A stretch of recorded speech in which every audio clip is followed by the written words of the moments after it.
Alors oui, ce groupe, rien de bien méchant, ça s'appelle les Eagles of Death Metal, mais vous avez bien compris que c'est pas de la musique death metal du tout. Un groupe californien qui était donc sur la scène du Bataclan vendredi soir.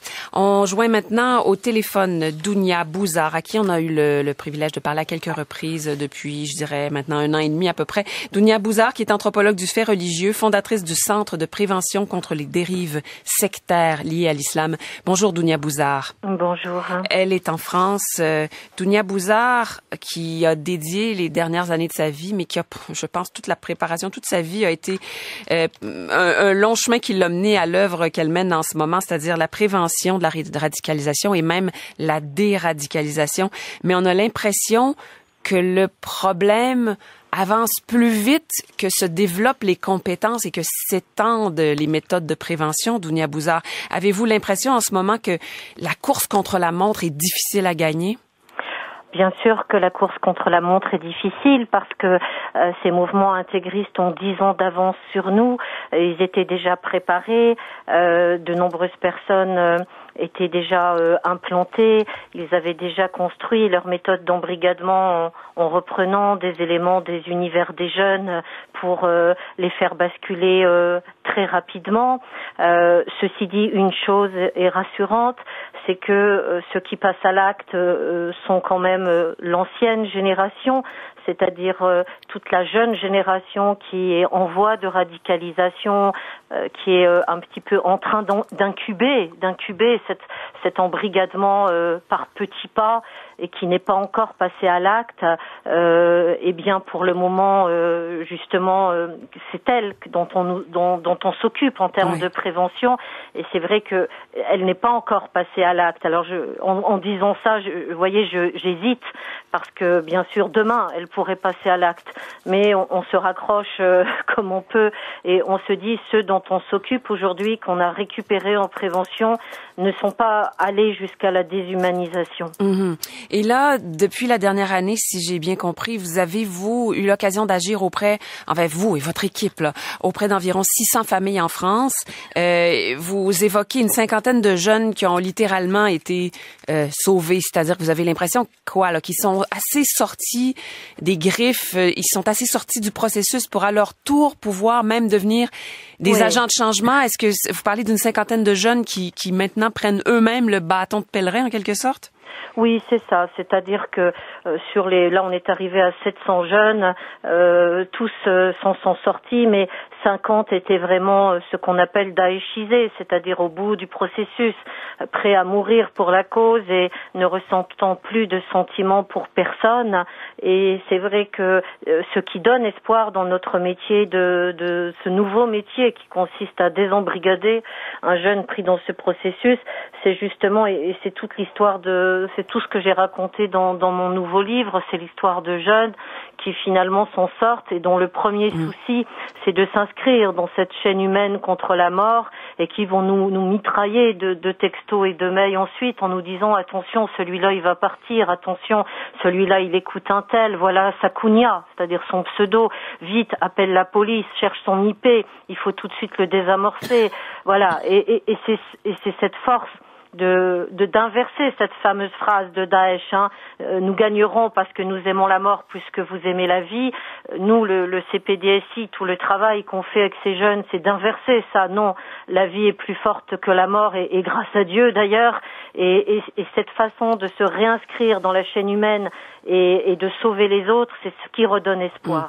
C'est formidable de vous entendre effectivement, puis d'entendre le mot espoir dans votre bouche, Dounia Bouzar, mais quand même là, tout ça est fragile, tout ça est sous tension. Et vous-même, est-ce que c'est vrai qu'en ce moment vous n'avez pas le choix, vous vivez sous protection policière? Oui, ça bien sûr que je vis sous haute protection policière et que ça demande bien sûr un protocole très compliqué, mais j'ai envie de dire que il faut tous se donner la main. Ça doit pas être le métier de quelques-uns. Là, l'important c'est que les gens sachent bien la différence entre un musulman et un radical, de l'enseignant au voisin, en passant par les médias, la police et les éducateurs, et que on puisse tout de suite entourer et gérer quelqu'un qui bascule dans cette haine, qui part du principe que tous les autres, tous ceux qui ne pensent pas comme eux sont des ennemis à abattre et qui vit cette espèce de paranoïa, parce que le pire, c'est que des terroristes sont des gens qui se sentent en légitime défense, et donc ça se repère à cette grille paranoïaque qui vient s'insérer dans son esprit et qui va faire qu'il n'aura plus confiance en personne autour de lui. Pour que ce repérage se fasse, il faut qu'il y ait beaucoup de gens formés partout. Je sais que le ministère de l'Intérieur vous a confié avec votre équipe la mission d'aller vers les préfectures, d'aller former des gens. Oui. À quelle vitesse ça progresse ce travail-là en France? Écoutez, la moitié des préfectures ont déjà fait appel en nous alors qu'on a été mandaté par la circulaire d'avril. Donc c'est quand même assez rapide. C'est pas dans la culture des préfets en France de faire appel à des psychologues ou à des éducateurs. Les préfets sont plutôt sur un système policier. La moitié des préfectures ont déjà trouvé leurs psychologues, leurs éducateurs pour s'occuper de ces familles. Se sont formés sur la méthode d'embrigadement pour justement comprendre notre méthode de désembrigadement, de déradicalisation, se l'approprier, faire des nouvelles expériences. Donc c'est à la fois très lent et à la fois très rapide. D'accord. Alors, votre livre le plus récent que vous avez évoqué, c'est La vie après Daesh. Je signale qu'il sera disponible ici dans quelques jours. Dounia Bouzar, une dernière chose. Quelque chose qui est frappant, c'est qu'encore une fois, avec les attentats de vendredi, on a affaire à une fratrie. On parle de 3 frères, on parle de 2 autres frères, un en liberté, un qui a été relâché. On peut penser au frère Kouachi en janvier, on pourrait même penser au frère Tsarnaev à Boston. Qu'est-ce que ça évoque? Vous qui travaillez près des familles, quand on a comme ça plusieurs membres d'une famille, qu'est-ce que ça veut dire? Est-ce que ça veut dire que le noyau familial a été particulièrement mis à l'épreuve? Alors, ce n'est pas courant. Moi, sur 800 jeunes, j'ai pas une seule fratrie impliquée. J'ai au contraire des jeunes qui se sont coupés de leur famille et qui estiment que leur famille, musulmane, juive, catholique ou athée ou bouddhiste, sont tous des mécréants qui finalement participent au déclin du monde. Alors, bien sûr que quand c'est une fratrie qui s'est embrigadée ensemble, c'est beaucoup plus facile puisque l'embrigadement implique une espèce de de fusion à l'intérieur d'un groupe, et s'embrigader en famille, ça évite d'avoir un choix à faire entre sa nouvelle communauté qui est présentée comme supérieure et sacrée et sa communauté d'origine familiale. Oui. Ça empêche de faire un choix et c'est plus facile. C'est pour ça que je redis que ce sont des profils classiques qui passent à l'acte, des profils de jeunes sans espoir, issus des quartiers populaires, qui ont vécu l'immigration. Vous savez que dans les jeunes qui sont en incubation actuellement, nous avons des jeunes très différents, surtout des jeunes qui ne connaissent pas l'islam, qui ne sont pas aussi, qui peuvent ne pas être de famille musulmane. Donc,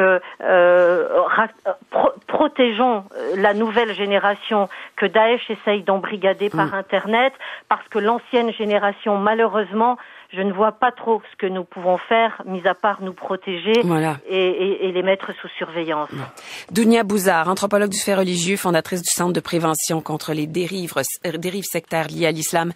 Merci beaucoup de nous avoir parlé. Continuez votre travail et faites attention à vous. Merci, Madame Bouzar. Merci beaucoup. Au revoir. Au revoir. Pour nous écrire, Catherine@radio-canada.ca. Alors, ils étaient tous installés autour de la table. Ils écoutaient attentivement. Je vous les présente, nos invités, pour terminer cette première heure d'émission. Autour du thème de la peur. La peur, oui, je pense que Mme Bouzar l'a évoqué dès le début. La peur qui est inévitable quand on aime la vie. Ça, c'est l'écrivain aussi Yann Moix qui l'a rappelé en fin de semaine. Puis que ces gens-là, ces kamikazes, eux, préfèrent la mort. Alors, ils n'ont peut-être pas aussi peur, mais on voit ce que ça donne. Alors, je vous les présente. Donc, Lamine Foura, bonjour. Bonjour. Congrès maghrébin, donc secrétaire général du Congrès maghrébin, animateur et président de Média Maghreb. Jean-René Milot, bonjour. Bonjour. D'ailleurs, on vous avait reçu ensemble l'an dernier après les attentats de Charlie Hebdo. Jean-René Milot est islamologue, professeur associé au département de sciences de la religion de l'Université du Québec à Montréal. Il y a Pascale Brion qui est ici aussi, bonjour. Bonjour. Psychologue clinicienne spécialisée en stress et en deuil post-traumatique, à qui on avait eu aussi l'occasion de parler l'hiver dernier. Et Stéphane Berthomet, bonjour. Bonjour. Un habitué de nos ondes à ici Radio Radio-Canada, co-directeur de l'Observatoire sur la radicalisation et l'extrémisme violent. Alors, cette peur et les pièges qui viennent avec. Mais d'abord, Pascal Brion, rassurez-nous, est-ce que c'est normal d'avoir peur? Vous êtes psychologue, là, dites-nous ça. Tout à fait, c'est tout à fait normal d'avoir peur. Je pense que quand on a envie de la vie, on a nécessairement peur d'une menace qui pourrait la remettre en question. La question ici, c'est ne pas de céder à la peur, mais au moins de réaliser qu'on l'a et qu'on agit quand même malgré elle. Alors, souvent les gens vont nous dire, moi je veux être courageux, je ne veux pas avoir peur, et je leur répète régulièrement, le courage, quand on n'a pas peur, c'est pas du courage, c'est de l'insouciance. C'est quand on a peur et qu'on agit quand même qu'on est courageux. Alors, on peut observer beaucoup de gens courageux ces derniers temps. D'accord. La peur, c'est en même temps le piège qui nous est tendu. Est-ce que c'est une façon de le dire, la mine fourrage en René Milot, quand on comprend un peu les mécanismes de ces groupes terroristes? Est-ce que vous avez l'impression que la peur, c'est aussi ce qu'on espère susciter ou nous faire déraper avec? Je pense que c'est un petit peu même l'objectif principal, parce que le nombre de morts qui peuvent être faits par les actes terroristes n'est pas un objectif en soi. Ce qui est un objectif, c'est de créer un climat de terreur. Et je pense que la peur, elle est légitime. Mais ce qui est recherché par les terroristes, c'est qu'on réagit à travers cette peur. Et c'est ça qui est le danger. C'est de réagir non pas à travers des réflexions profondes, un front commun, une concentration, mais de réagir à travers la peur. Donc je pense que c'est cet équilibre qu'on doit avoir entre le sentiment de peur tout à fait normal en tant qu'être humain en voyant des actes aléatoires, parce que tout le monde pouvait être là où les actes sont arrivés, et réagir par rapport à ces actes-là d'une façon beaucoup plus réfléchie, beaucoup plus posée. Et c'est le danger. En Algérie, on a vécu 10 ans de terreur, et je peux vous dire que l'objectif principal, à travers les analyses qui ont été faites après les événements, était de créer un climat de peur, et la réaction du peuple algérien en général, de résister d'une façon très sage, d'une façon très, concentrée par rapport à maintenir une vie normale, tout en prenant les actions comme ce que Madame Bouzard est en train de faire en France, par exemple, des actions concrètes sur le terrain, loin des débats idéologiques, loin des débats, émotionnels, mais vraiment des actions proches de la réalité du terrain. Oui. Stéphane Berthommet, la peur, quand on travaille en prévention, il y a le travail de Madame Bouzard, mais il y a le travail des forces de sécurité, des forces. Elle devrait être un moteur bien placé aussi. Est-ce que vous avez l'impression qu'on a eu assez peur en France depuis Charlie Hebdo, puis même avant? Cette peur qui doit amener à la bonne vigilance, à prendre des bonnes actions. Je pense que c'est pas la peur qui doit amener à la bonne vigilance, c'est la réflexion qui anticipe cette action qui va créer la peur. Et vous savez que je suis aujourd'hui au-delà de la peine en colère à cause de cette inaction qui a duré une quarantaine d'années en France. C'est justement, on peut même pas dire les gens n'ont pas eu, les dirigeants, parce il y a personne dans la population qu'il faut tenir responsable de ce qui s'est passé. Ce sont entièrement les responsables politiques, les dirigeants, les responsables de certains services de police, de certains services au niveau de l'armée aussi, qui se sont aveuglés face à la situation française. On a laissé la France, à la fois sur le plan international et à la fois sur son plan national, dériver complètement. J'entendais ce matin les dernières informations. On nous dit qu'on a fait tout un tas d'interventions dans les banlieues françaises, on a saisi des armes, des kalachnikovs. On le sait depuis 20 ans que c'est comme ça dans les banlieues françaises. Et qu'est-ce qui s'est passé dans les banlieues? Quand mes collègues policiers qui travaillaient en banlieue voulaient aller intervenir, on leur disait, écoutez, ça va finir par des cars de police brûlés, ça va finir par des incidents, le maire de la ville n'a pas envie d'avoir des incidents, le préfet de police n'a pas envie d'avoir à rendre compte au gouvernement, et ce serait bien que vous mettiez un peu la pédale douce sur vos interventions. Et ça fait 20 ans qu'on le répète, ça fait 20 ans qu'on le dit. Donc on a laissé ces banlieues aller aux mains d'abord de la criminalité organisée, ensuite de l'intégrisme, et aujourd'hui on s'étonne qu'il y ait des gens qui soient volontaires pour le djihad partout en France. C'est là le scandale. Donc moi je suis pas dans la peur, je suis dans la peine, mais je suis dans la colère contre ces gens qui ont livré la France à l'intégrisme, à la criminalité organisée, qui ont mis en avant leurs intérêts personnels, politiques, individuels, et ça vaut aussi pour des chefs de service. Moi j'ai vu des chefs de service qui passaient de l'information aux médias pour se faire des carrières, qui allaient servir les intérêts politiques pour se faire des carrières. J'ai vu quand j'étais dans un syndicat comment les responsables des syndicats policiers policiers qui étaient censés défendre les intérêts des policiers se sont fait des carrières politiques, sont devenus des hommes politiques à part entière. Et tout ça, à la fin, écoutez, ça frise l'écœurement. Mon ancien chef de service à la DST, qui aujourd'hui parle sur les ondes de Radio-Canada, a été entendu par la justice dans le cadre d'une enquête qui s'appelle le Karachi Gate aujourd'hui, qui est la manipulation d'un dossier extrêmement important dans lequel les Français sont morts à Karachi, où on a voulu nous faire croire, et j'étais à la DST à l'époque, et je n'ai pas voulu acter des renseignements qui allaient dans ce sens-là, qu'il s'agissait d'une piste islamiste. Excusez-moi pour cette diatribe. Oui, mais ça fait beaucoup, là. Je pense que c'est là aussi qui est le problème. C'est pour ça qu'on a peur aujourd'hui. On a peur parce qu'ils n'ont pas agi. Parce qu'il y a eu manque de vigilance. Non. Il n'y a pas eu manque de vigilance, il y a eu manque d'action. Le juge Trévidic, qui est passé très régulièrement sur les ondes il y a quelque temps, a donné une information très importante qui a l'air d'être passée totalement sous silence. Il a entendu en août dernier, avant de quitter ses fonctions, des gens qui ont été arrêtés, qui disaient « on nous a demandé de viser des endroits où il y avait des concerts ». Alors, imaginez-vous quand ça arrive dans le bureau du juge, cette information. On devait viser des endroits où il y avait des concerts de musique. Ça veut dire que les services de renseignement le savent. Ça veut dire que les hommes politiques le savent. Ça veut dire que tout le monde le sait. Et ça, c'est qu'une partie de l'information. Le reste de l'information, c'est qu'on savait qu'on n'était pas capable d'empêcher ces attentats-là. La brigade de répression d'intervention de Paris a préparé des plans pour agir contre des tireurs multiples dans ce type de situation. Et il disait en même temps, nous savons que nous n'y arriverons pas. Nous le savons. Donc tout le monde le sait. Alors, il y a évidemment, on peut pas demander non plus l'impossible, mais peut-être aussi la franchise. Dire, écoutez, chers concitoyens, nous sommes devant une situation terrible. Nous allons avoir des attentats. Préparons-nous, parce que si nous ne nous préparons pas, eh bien voilà, la peur qui n'a pas été préparée, qui n'a pas été expliquée, eh bien, vient nous frapper de plein fouet. Oui, mais en même temps, vous imaginez un peu la panique, le dilemme de se mettre à partager une information comme ça. C'est pour ça ce qu'on attend des forces. Moi, si mon enfant risque quelque chose dans la rue, je préfère le prévenir avant que ça n'arrive. D'accord, mais bon, c'est vaste Paris. Puis des endroits où il y a des concerts, il y en a beaucoup. Il s'agit d'être intelligent, il s'agit d'être prudent. Et je dis pas qu'il s'agissait de dire attention, il va y avoir des attentats dans les concerts, mais il s'agissait sur une large période de temps de préparer les gens à la situation. De leur expliquer ce qui se passe, de leur montrer ce qui était en train de monter et d'agir. Lamine Foura. Je voudrais réagir sur ça. Je pense que ce que Stéphane ramène est un point très important. Je laisserai le côté sécuritaire, mais au niveau de l'intervention sociale, on sait très bien. Moi, je connais la France, je travaille en France.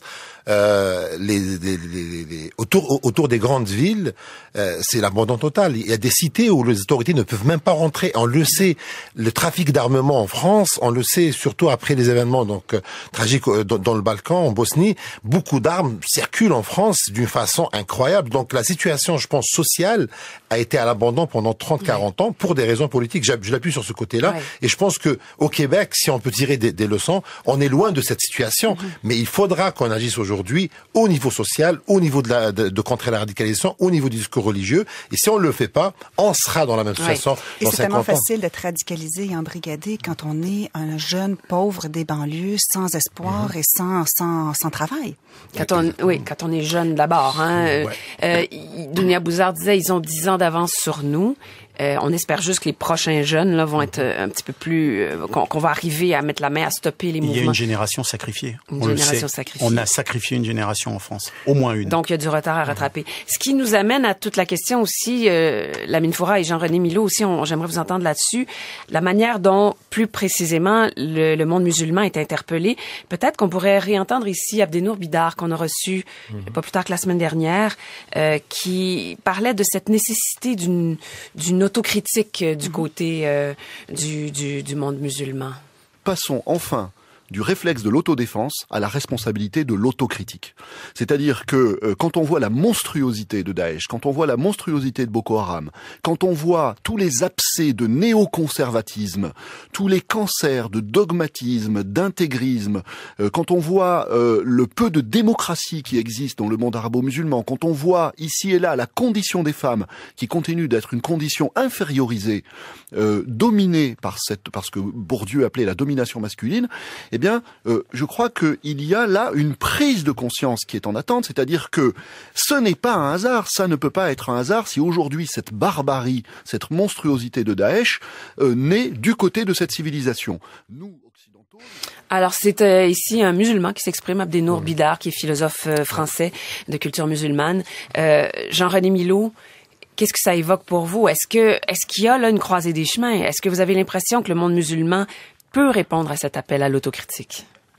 Ça dépend ce qu'on entend par le monde musulman, parce que, évidemment, on pense toujours au bassin de la Méditerranée, et un peu plus loin à peine jusqu'en Iran, mais on oublie presque des continents, l'Indonésie, le Pakistan, où on a plus de musulmans là que dans tout le monde arabe réuni. Alors bon, il y a toutes sortes d'islam, au fond. Et des événements comme ceux-là, c'est... Personnellement, j'ai passé ma vie à essayer d'observer l'islam, de comprendre comme spécialiste et tout ça, mais généralement, la peur qu'on peut avoir est fonction de ce qu'on ignore. C'est-à-dire des choses qui sont claires et nettes, des actes de violence qui sont commis périodiquement. Ici, on se retrouve devant le micro, devant la caméra ici, c'est à chaque fois à peu près à cause qu'il y a du fait qu'il y a des actes de violence qui ont été commis. En dehors de ça, est-ce qu'on s'intéresse beaucoup aux musulmans, à l'islam et tout ça? Alors là, c'est pas un reproche. On peut faire des reproches aux autorités et tout ça, mais je pense que on risque d'être victime d'événements comme ceux-là parce que justement cette espèce d'association d'images violentes avec ce qu'on appelle l'islam. Et là-dessus, ce qui est vraiment déplorable, je pense, c'est que quand on parle d'État islamique, c'est un groupe de personnes, ce n'est pas l'islam, c'est un groupe de personnes qui n'est ni un État et qui n'est ni l'islam, d'une certaine façon. C'est-à-dire, ça n'a c'est autoproclamé mais partout. c'est pour ça j'en reviens parce que là oui c'est sûr on est fautif parce qu'on connaît pas assez Jean-René Milot, mais j'en reviens à cette interpellation des musulmans eux-mêmes. Est-ce que oui on commence à très bien le savoir là, que l'État islamique c'est un petit groupuscule radicalisé. D'ailleurs Dounia Bouzar refuse elle parle de dérive sectaire liée à l'islam. Elle refuse même qu'on les qualifie de véritables musulmans. Elle a raison sans doute, mais est-ce que le reste du monde musulman, comme Bidar le dit, Abdenour Bidar, ne devrait pas se sentir directement interpellé, repenser sa manière de... Au plan, là, faut distinguer deux plans. Disons, au plan intellectuel, au plan, si on veut, des gens comme M. Bouzar et d'autres, bien d'autres. Ça fait longtemps que, dans beaucoup de pays musulmans, on s'interroge justement sur la relation entre science et foi, entre modernité et religion, et ainsi de suite. Et il y a des penseurs qui sont arrivés avec toutes sortes de bonnes idées. À présent, la vraie partie, pour moi, elle se joue plus au niveau des faits.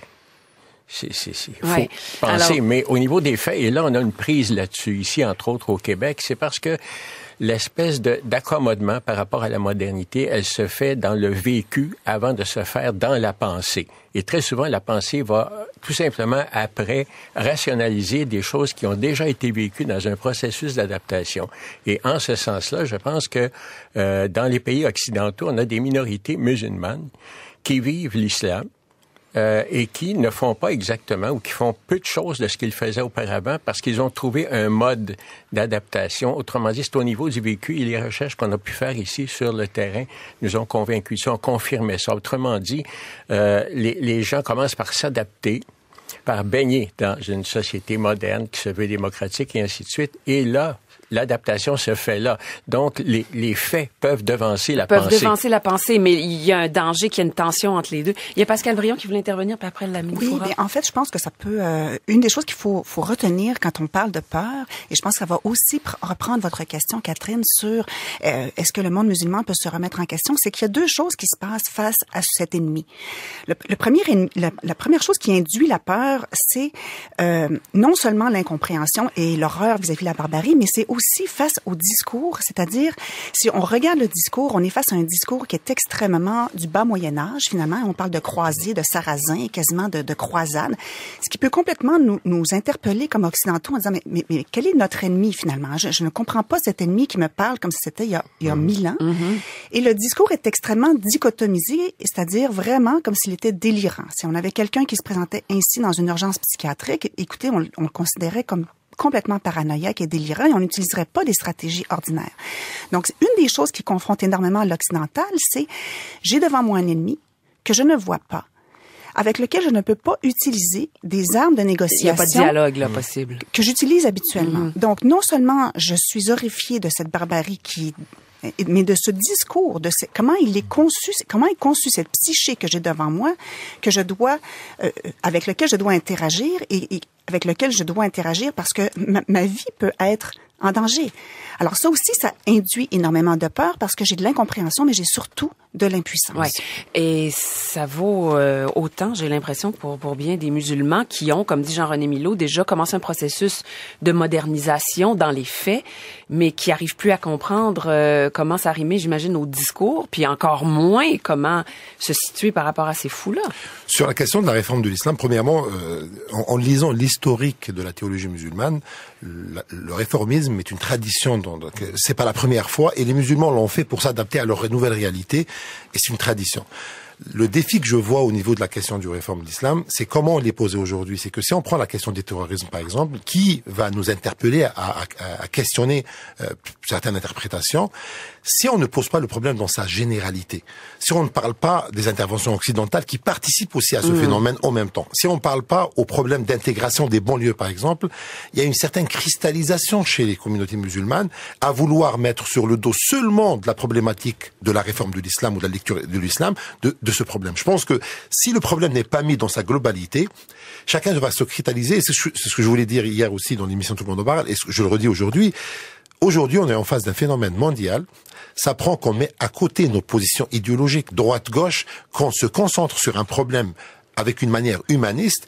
Et si la question de la réforme de l'islam fait partie de la solution, il faudra que les musulmans prennent leurs responsabilités. Je parle essentiellement des intellectuels, mais tout en prenant les autres problèmes, les injustices au Moyen-Orient. C'est un problème très complexe et se concentrer sur un problème seulement théologique, c'est faire cristalliser des gens qui sont prêts à participer à cette réforme. Mais en même temps, ce que Abdenour Bidar dit, c'est attention, il faut justement tout faire en même temps. Il faut pas dire faites-le en premier et moi je vais le faire après. Je suis d'accord avec vous, mais il faudra que les problèmes, quand ils sont posés dans leur globalité, en essayant de dire qu'il n'y a pas seulement un élément qui participe à cette problématique, mais plusieurs autres éléments. Et je dirais que la réforme de l'islam pour les musulmans, qui pour moi est une tradition millénaire, c'est en premier lieu pour qu'ils vivent bien. Parce que des interprétations qui sont dépassées par le temps, et ça c'est une réalité existée, vont rendre ces communautés, même dans leur pays d'origine, en conflit éternel avec la modernité. Oui. Juste un mot sur cet aspect-là. La France a essayé. La France a fait un travail. Le Conseil du culte musulman, on a appelé ça l'islam de France, rapprocher les principaux responsables de la communauté musulmane en France. C'est un échec assez important. Je pense que on pourrait en débattre longtemps. Ça n'a pas fonctionné du tout. D'abord, ils se sont fait disqualifier par la frange la plus extrémiste, et d'autre part, on s'est rendu compte que on n'arrivait pas. Alors, cette réforme de l'islam, elle est très complexe, mais on peut en tout cas pas demander aux musulmans eux-mêmes de porter le poids, je veux dire aux gens qui sont des pratiquants et à ceux qui sont ici chez nous, de porter le poids de cette réforme. Ça leur échappe très largement. Écoutez, c'est tellement important que nous allons vous garder autour de la table et on va continuer un peu après les informations cette discussion. Alors puis si vous avez des commentaires, les auditeurs bien sûr, vous êtes invités à nous joindre aussi, à vous joindre à la discussion radiocanada.ca/Catherine. Et puis donc je signale à nouveau là qu'autour de cette table se trouve Stéphane Berthommet qu'on vient d'entendre, Lamine Foura du Congrès maghrébin qu'on avait entendu juste avant, Jean-René Milot, islamologue, Pascal Brion, psychologue clinicienne spécialisée en deuil post-traumatique. Donc, on continue la discussion au début de la deuxième heure, puis après ça, il y aura autre chose à l'émission. À tout de suite, restez avec nous.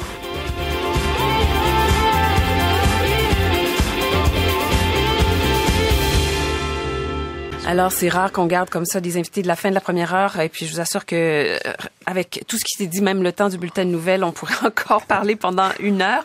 Il y a une question. Alors, je vous les présente à nouveau. Lamine Foura, cofondateur, secrétaire général du Congrès maghrébin. Jean-René Milot, islamologue, professeur associé au département des sciences de la religion à l'UQAM. Stéphane Berthommet, co-directeur de l'Observatoire sur la radicalisation et l'extrémisme violent. Pascal Brion, qui est directrice de l'Institut Alpha, qui est psychologue.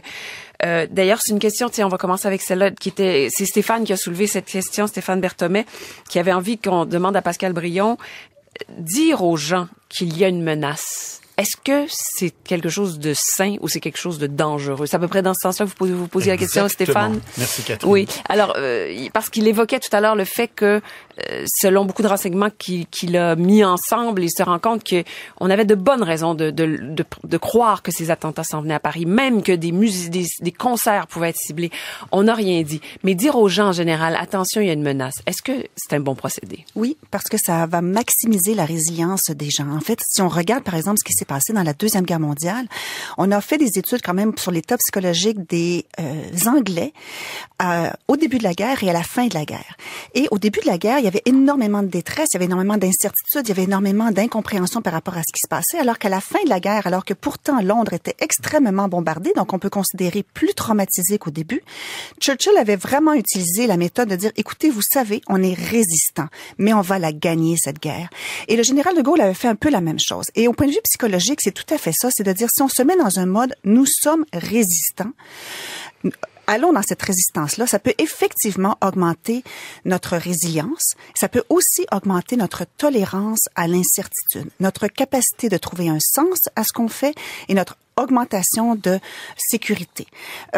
Évidemment, on est une génération qui n'a pas connu la guerre. J'entendais Black Beder en fin de semaine qui disait on est une génération qui n'avait pas connu la guerre. Peut-être qu'on peut ne pas connaître la guerre, mais on peut connaître cette résistance-là et ça peut augmenter peut-être notre résilience. Mais en même temps, c'est ça, c'est pas la guerre. Hein. Il faut faire très attention, c'est quelque chose de très différent. Oui, Jean-René Milot? Parce que la menace vient de l'extérieur, peut venir de l'extérieur, de l'autre, mais elle peut aussi venir de moi.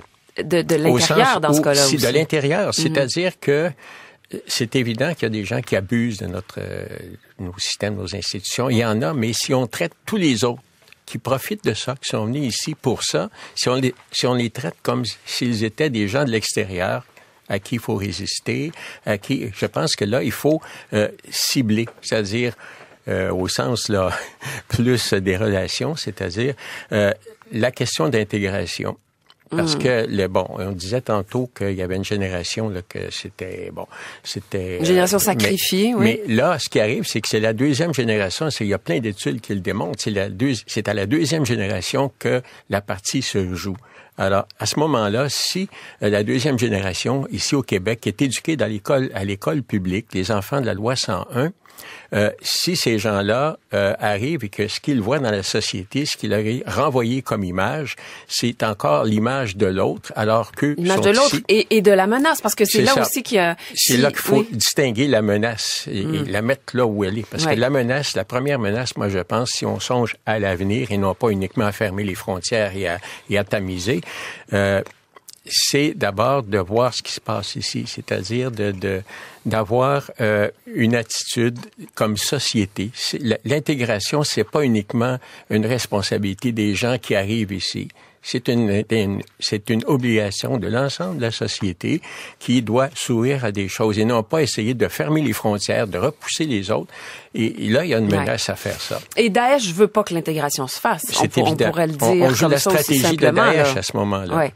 C'est leur premier... En fait, quand chaque musulman intégré dans une société occidentale contredit le discours intégré, c'est contredit le discours de Daesh parce que sa citoyenneté démontre que l'Occident a une capacité d'intégrer au son sein des gens de diverses religions. Je pense que c'est l'inverse. Sa citoyenneté, son bien-être. Exactement. Tout musulman qui est bien dans sa nouvelle société est tout de suite beaucoup mieux contré contre les radicalisations et puis l'embrigadement. Alors, tout musulman bien est contre Daesh. Et tout musulman bien est contre Daesh. Oui, alors ça, c'est déjà, on s'en fait beaucoup, on l'espère. Écoutez, qu'est-ce qu'on fait quand on veut éviter que quelqu'un n'aille dans le mauvais chemin? On essaie de faire en sorte de l'assurer qu'il va avoir dans la société toutes les mêmes garanties que les autres et toutes les possibilités de s'exprimer, d'avoir une vie confortable.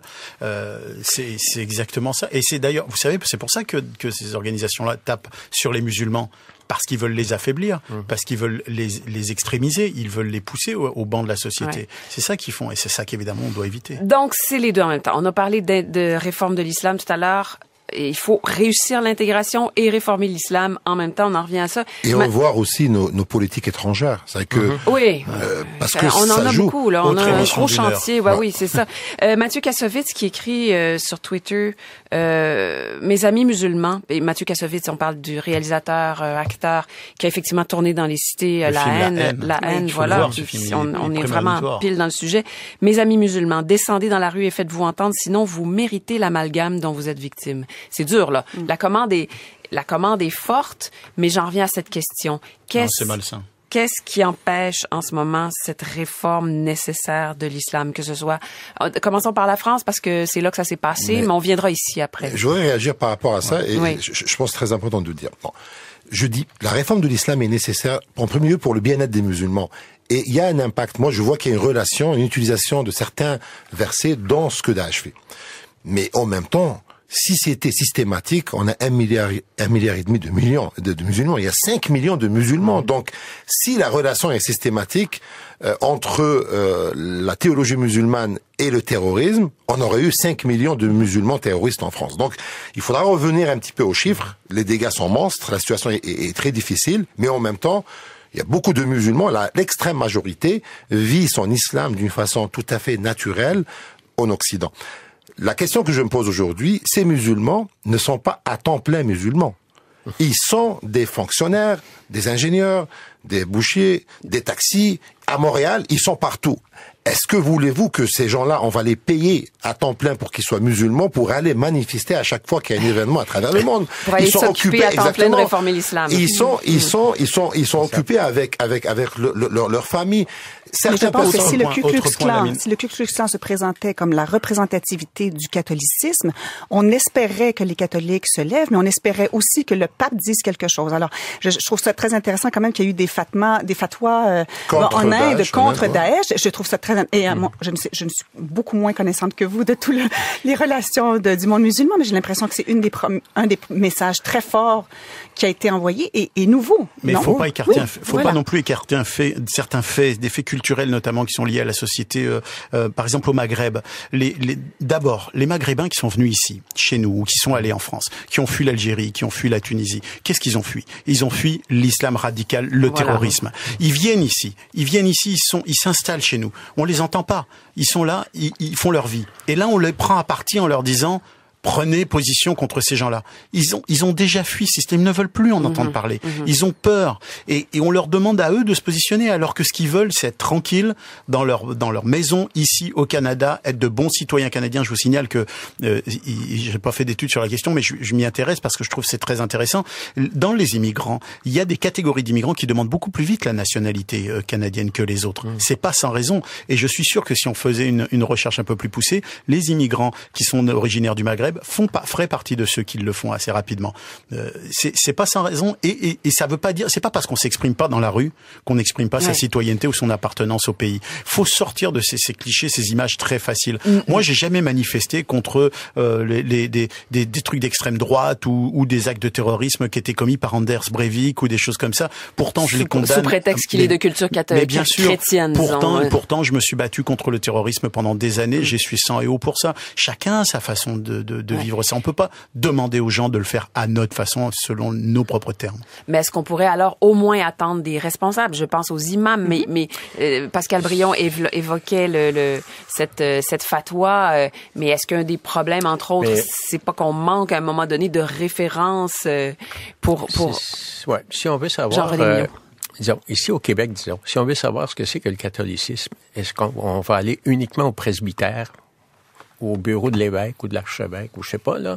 Faut regarder les gens qui sont, j'allais dire, au niveau du sol, là. J'ai rien contre les hiérarchies religieuses, mais quand on parle des imams, je pense que c'est important parce qu'ils ont un certain pouvoir. Mais les imams, d'une certaine façon, peuvent créer l'opinion. Mais dans bien des cas, dans l'histoire de l'islam, les chefs religieux souvent suivent l'opinion et pas l'opinion du pouvoir nécessairement. Autrement dit, les mouvements dans l'islam, je pense, dans l'histoire de l'islam, il y a une espèce d'instinct qui se fait que l'extrémisme se détruit de lui-même, c'est-à-dire par ses excès. Justement, la masse des gens, ils veulent l'islam, c'est-à-dire la paix, ils veulent la justice, des choses comme ça. Alors, tôt ou tard, pendant un certain temps, on peut leurrer ces gens-là avec des promesses d'au-delà, de martyrs et ainsi de suite, mais on peut pas les leurrer tout le temps. Dans l'espace de quelques années, l'équilibre se rétablit. Ce mouvement-là risque de s'autodétruire. Lamine Foura? Vous savez, cette question, à mon avis, elle est une question qui est de l'ordre de la philosophie. J'ai vu la réaction de certains intellectuels en Algérie, des médias en Algérie en particulier, et le cas de l'Algérie est un peu particulier dans le sens où le peuple a vécu 10 ans de terreur terroriste. Et les gens disent, comment ça se fait que l'Occident nous demande aujourd'hui de condamner ce qu'il a applaudi? Il y avait des attentats qui étaient revendiqués de Washington. des attentats contre des civils. Oui. Il y avait des bombes qui s'explosaient à Alger et les gens qui avaient le cautionnement de ces attentats les cautionnaient à partir de Washington, ils étaient même, au début, ils étaient même en France. C'est que c'est une responsabilité qui est donnée au monde musulman, qui est donnée aux musulmans, qui dépasse le réalisme. Hier, il y a eu une mosquée qui a été vandalisée en Ontario. Je ne vais pas demander à mes collègues ce matin qui viennent de l'Ontario de protester, de sortir dans la rue. Je sais qu'ils le contestent. Je pense que le problème de parler que les musulmans doivent à chaque fois le faire, il faut qu'ils le fassent. Je pense que les leaders doivent le faire. Les personnes qui ont l'occasion de prendre la parole doivent le faire. Mais la responsabilité, la vraie responsabilité, c'est une responsabilité citoyenne pour que chacun de nous apporte selon son expertise, selon son domaine, où il peut apporter une solution pour faire face à ce phénomène. Je pense que si aujourd'hui je vous dis que je condamne, ça va rien changer. Par contre, si j'apporte mon apport personnel et l'apport de toute la communauté musulmane, l'apport d'autres personnes, c'est là où j'aurai un effet positif. Et peut-être que donc on est tous responsables de questionner nos politiques sur les différents enjeux qu'ils ont au point de vue international. Alors ce mouvement-là doit venir de tous les côtés à la fois, puis ça me ramène peut-être à un autre extrait de l'entrevue d'Abdenour Bidar, philosophe français musulman, qui était donc de passage à Montréal très très récemment. C'est littéralement le cœur de son livre le plus récent, le plaidoyer pour la fraternité. À la fin du livre Plaidoyer pour la fraternité, je fais 10 propositions dans lesquelles je montre que la fraternité peut être une politique publique et peut si vous voulez, donner son chapeau symbolique à tout un ensemble de politiques publiques qui sont des politiques de réduction des inégalités et de rapprochement des gens au-delà de leurs frontières pour que, j'y insiste parce que pour moi c'est important, nous ne nous contentions pas de coexister et d'avoir l'impression qu'on fait société simplement parce qu'on vit à côté les uns des autres. Et dans ce sens-là, de manière très concrète, vous évoquez le danger de ghettoiser tout le monde. Mais tout le monde, les riches dans leur petit ghetto de riches, exactement, les prolétaires de souche dans leur ghetto à eux et les arabes dans d'autres ghettos. Et ça, pour vous, c'est un des pièges. C'est un des pièges parce que il suffit pas de dire vous voyez, notre société est magnifique, elle est très diverse, elle est très bigarrée. Oui, mais dans quelles conditions vivent les gens? Est-ce que les gens se mélangent? Est-ce que les gens agissent ensemble? Est-ce qu'il y a véritablement ce que j'appelle souvent une fabrique du commun? C'est-à-dire, est-ce que nous faisons suffisamment ce travail de dialogue à toutes les échelles? C'est pas seulement ce que peut faire l'État, c'est ce que doit faire la société civile. Ce travail à toutes les échelles qui consiste à essayer de trouver ensemble des valeurs partageables. Ouais. Alors c'est noble, on n'est pas rendu tout de suite, on n'est pas rendu là pour l'instant. Mais en terminant, si je vous demandais première étape numéro 1, qu'est-ce que ce serait pour vous, là, pour chacun d'entre vous? Moi, je commencerai à dire qu'il faudra se mettre la main dans la main pour, surtout au Québec, et je parlerai pour le Québec, bonne idée, pour adresser le problème selon notre situation actuelle, non pas selon la situation de la France, en identifiant exactement notre situation par rapport à la question d'intégration, par rapport à la question du discours haineux, par rapport à la question du discours intégriste, et prendre les actions que les Français devaient prendre il y a 30-40 ans, aujourd'hui, pour éviter de vivre des situations pareilles au Québec. Stéphane Berthomé, c'est un peu ce que vous cherchez à faire, j'ai l'impression, avec l'Observatoire sur la radicalisation et l'extrémisme violent. Oui, c'est ce que je fais même depuis plus d'une quinzaine d'années maintenant, depuis que je me suis rendu compte que on fabriquait plutôt une machine à broyer des hommes dans nos sociétés que l'inverse. Donc, je vous dirais dans le sens plus philosophique du terme, embrassons les autres, allons chercher les autres, construisons cette société. Vous savez, moi, j'ai été élevé à l'école républicaine, au sens de la République. Essayons de retrouver ces vraies valeurs, de les appliquer, pas que de les nommer, que de les dire, que de les citer dans les discours politiques. Appliquons-les, allons prendre les autres et ramenons-les à nous et construisons ensemble une vraie société. Jean-René Milot? Moi, c'est très terre à terre, d'une certaine façon. Je reviendrai à un document, une étude qui a été produite, le rapport Bouchard-Taylor, qui a été politiquement tabletté, comme on dit, mais qui a refait surface à l'occasion du débat sur la laïcité, parce que dans ça, justement, il y a l'analyse de ce qui se passe, qui situe ce qui se passe ici. La crise des accommodements est replacée dans un contexte général où, justement, on montre quelle est la responsabilité d'un peu de ces chacun. De part et d'autre, c'est ça. C'est le temps de la conciliation. D'accord. C'est le titre. Ouais, c'est vrai. Et Pascal Brion, psychologue. Moi, avec quoi je reste, c'est plutôt une espèce de réflexion où on dit souvent ces derniers mois qu'on a une nouvelle ère politique, une nouvelle atmosphère politique où on fait la politique la génération des 30, 40 ans. Et si on demande à la population de tolérer sa peur, si on demande à la population d'être résistante, il va falloir aussi qu'on soit congruent avec nos valeurs et qu'on donne à cette population-là les vrais enjeux internationaux. Est-ce qu'on est vraiment congruent avec nos valeurs jusqu'au bout, ou est-ce que ce qu'on est en train de faire quelquefois pour l'économie ne se retourne pas contre nous au niveau de la violence? Alors, si je reste avec cette réflexion. Ben, c'est intéressant, ça met beaucoup de choses dont on aurait pu parler aussi, entre autres nos liens avec certains pays, voilà, exactement. Qui sont particulièrement identifiés là, comme des milieux particulièrement dogmatiques et sectaires. Nous en train d'encourager ce que nous ne voulons pas subir. D'accord. Et nommons l'Arabie Saoudite puisqu'on en parle, entre autres. Puisqu'elle est dans le studio. Alors, oui, puisqu'elle c'est comme l'éléphant dans la pièce. Pascale Brion, psychologue clinicienne spécialisée en stress, en deuil post-traumatique, directrice de l'Institut Alpha. Jean-René Milot, islamologue, professeur à l'UQAM. Lamine Foura, cofondateur du Congrès maghrébin, secrétaire général. Et Stéphane Berthomé, co-directeur de l'Observatoire sur la radicalisation et l'extrémisme violent. Alors tout ça donc après 129 morts, 352 blessés à Paris et il faut le dire, à Beyrouth, 24 heures avant Paris, 43 morts, 239 blessés. Et c'est pas parce que c'est ça, on y va moins souvent qu'à Paris que c'est moins important. Donc il faut effectivement essayer de voir comment tranquillement on pourra faire changer les choses. Merci beaucoup tous les quatre. Portez-vous bien. Merci. Merci.